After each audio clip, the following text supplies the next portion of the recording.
nome é Nara Saraiva, sou enfermeira do controle de infecção do Hospital Cristo Redentor. Trabalho aqui desde 2009 no controle de infecção. Junto comigo atua a minha colega Beatriz, também enfermeira. E a gente vai falar um pouquinho sobre a questão de obras e reformas a pedido da Priscila da UTI.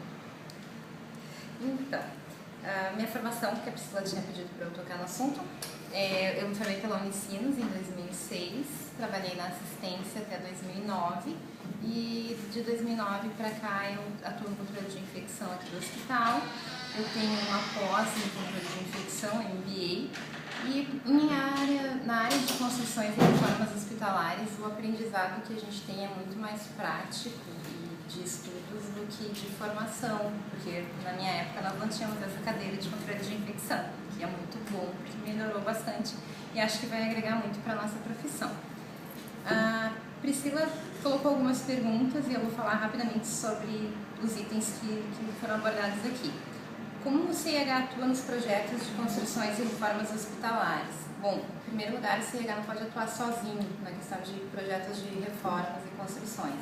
A gente precisa ter uma parceria muito bem estabelecida com o setor de engenharia e arquitetura hospitalar e com a própria enfermagem, né, da área que vai sofrer a reforma ou a construção, porque tu tem que definir fluxos de entrada e saída de pessoal, fluxos de entrada e saída de material, o fluxo de trabalho propriamente dito, o que vai ser feito, né? Então nenhuma área pode definir isso sozinho.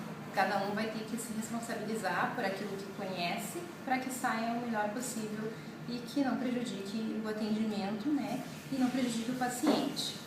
Quais são os itens mais observados nos projetos de construções e reformas hospitalares? Basicamente, a gente trabalha com a geração de poeira, né? O que a gente tem que evitar é que dentro do ambiente hospitalar tenha geração de poeira. Então, a gente sempre vai avaliar a obra dentro a previsão de obra, vai ter que avaliar e ver o que isso prevê em termos de geração de poeira. Poeira pouca, poeira máxima, poeira média, e eu sempre tenho que bloquear essa dispersão no ambiente hospitalar.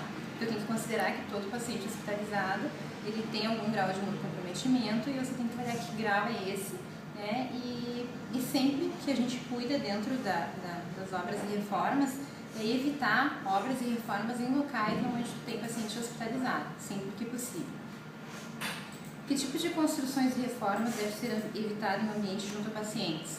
O ideal é que tu não tenha paciente onde tu está fazendo uma obra ou reforma, né? Ou se tu vai fazer, por exemplo, uma obra ou uma reforma, tu vai ter geração de poeira num andar e isso possa prejudicar o andar de cima, tu tem que bloquear as janelas, tu tem que evitar fluxo de pacientes por ali. Então, sempre tem que ter esses cuidados para proteger esses pacientes. E como deve ser procedido ao término das construções e reformas hospitalares é a limpeza terminal, né? A primeira coisa que tu tem que fazer naquele teu planejamento que tu fez junto com a enfermagem, com a engenharia, é liberar todas as áreas, né? A gente sempre tem que ter esse cuidado, assim, liberar o máximo possível, o material, o que for possível tirar desse local a gente retira e quando esse processo é terminado, tem que limpar esse local e daí só depois colocar o material de volta. Aquele material que for inevitável, que não possa ser retirado, tipo é um móvel, que ele é pesado, ele não pode ser retirado, ele tem que ser coberto. E depois de ter feito a primeira limpeza, tu tem que limpar esse material também, que é para evitar sujidade, né, e consequente acúmulo de micro-organismos.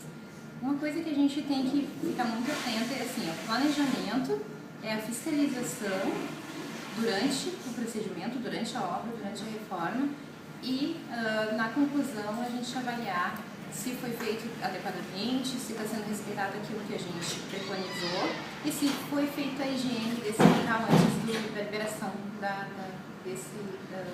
dessa área onde foi feita a obra ou reforma.